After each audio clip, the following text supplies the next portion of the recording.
Hello mga kababayan, kamusta po kayo lahat? This is Pinoy in Africa.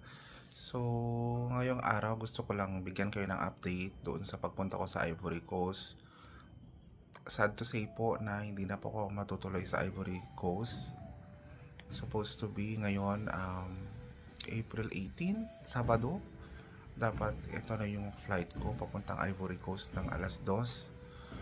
So far, may mga bagay talaga na hindi natin kontrolado, may mga bagay talaga na hindi natin lubos malaman or matanggap ng biglaan. So, something really happened. By the way, bago ko sabihin yon, kahapon pa lang, talagang grabe na rin yung busy dahil alam mo yun, pagod ka sa biyahe, gano'n. Tapos dapat kailangan i-refund yung ticket kasi hindi na matutuloy. So kahapon nagpunta ako doon sa Kenya Airways para i-refund yung ticket. Talagang naghabol pa kami kasi malapit na mag-close yung office doon. So nahabol naman namin, na-refund naman namin yung ticket. So eto nga, may mga pangyayari na hindi natin talaga lubos kayang paniwalaan, yung bigla-biglang nangyayari. So definitely, ako po ay uuwi na ng Pilipinas. Apo, hindi po siya prank, hindi po siya, totoo po yan. Oo, uwi na po ako ng Pilipinas.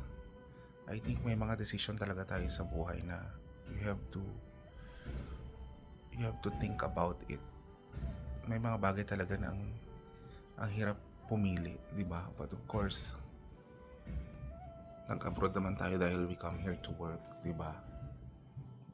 Para may ma-provide sa family, may mga maibigay tayo sa kanila, di ba? So yun naman yung number one goal talaga natin. But what if life and death na yung pinag-uusapan? Di ba? So pinili ko yon. Pinili ko muna yung pag-uwi ko sa Pilipinas dahil sa nanay ko. I can give up my dreams. I can give up everything, even my job, para lang din sa nanay ko. Kasi definitely, hindi siya mapapatayan ng pera eh. I'm very emotional, sa totoo lang. Ilang days na rin akong umiiyak kasi lagi-lagi siya sa hospital and she will undergo dialysis. So nag-usap kami last time, sabi niya, magpapadialysis ako kung andito ka.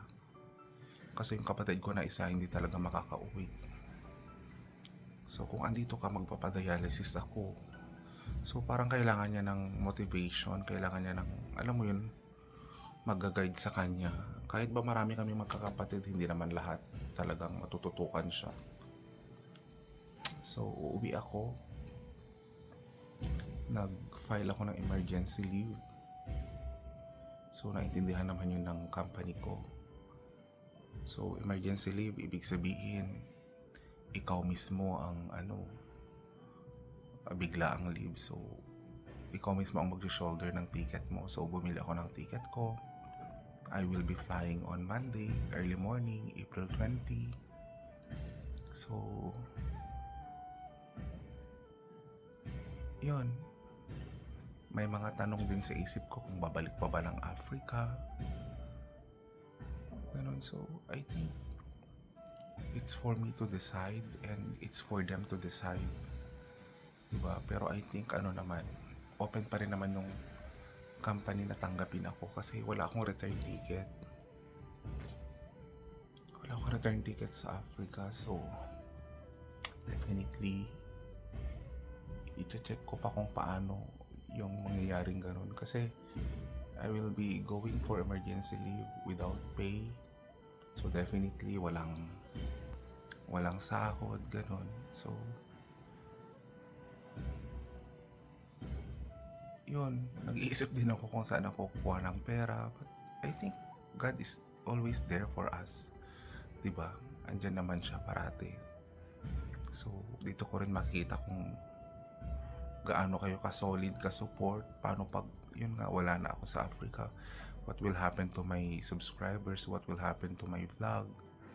So tinatanggap ko naman yun, yung mga ganong decision kasi I cannot control your mind naman, 'di ba? So definitely konti lang yung manonood na ng vlog ko. Alam mo yun kasi hindi na about sa Africa. Basta magte-thank you lang ako in advance sa mga taong magi-stay with me all throughout my vlog. So marami pa tayong aabangan. Kakausapin ko rin yung boss ko para sa ticket ko kung sakali. Pero yung emergency leave ko kasi medyo mahaba-haba kasi kailangan ko talagang tutukan yung nanay ko. Ito yung kinakatakot ko kasi yung bilang OFW. Ayokong umuwi na mamamatay na lang yung nanay mo. Namatay na yung nanay mo. Ayoko kasi ng ganun. Kaya kasi alam ko yung pakiramdam. May mga co-staffs kami dito, hindi na nakita ang nanay, ang tatay. Hindi na lang din nakauwi. Alam mo yung ganun. So, I cannot do that kasi mahal na mahal ko yung nanay ko eh. Diba, inalagaan niya ako all throughout. Lagi siyang andyan. So, habang tumatanda naman siya, at least andyan naman ako. Sanay naman ako kumain sa sa mga kangkong, mga malunggay, kamote. Diba? So, this is one of the trial na sinasabi kong very challenging kasi sa decision making nga. But definitely I really have to decide which one is the one I really care and I love. Kasi paano kung wala ng trabaho, mga ganon. Ang dami naman company dyan na po pwedeng pasukan. I can even study and take up law. Wow, law. Pangarap ko kasi maging abogado eh. O di kaya, kung may makakilala kayo dyan na po pwede nyo naman akong ipasok, mga idala sa ibang lugar, ganon. Okay lang din naman.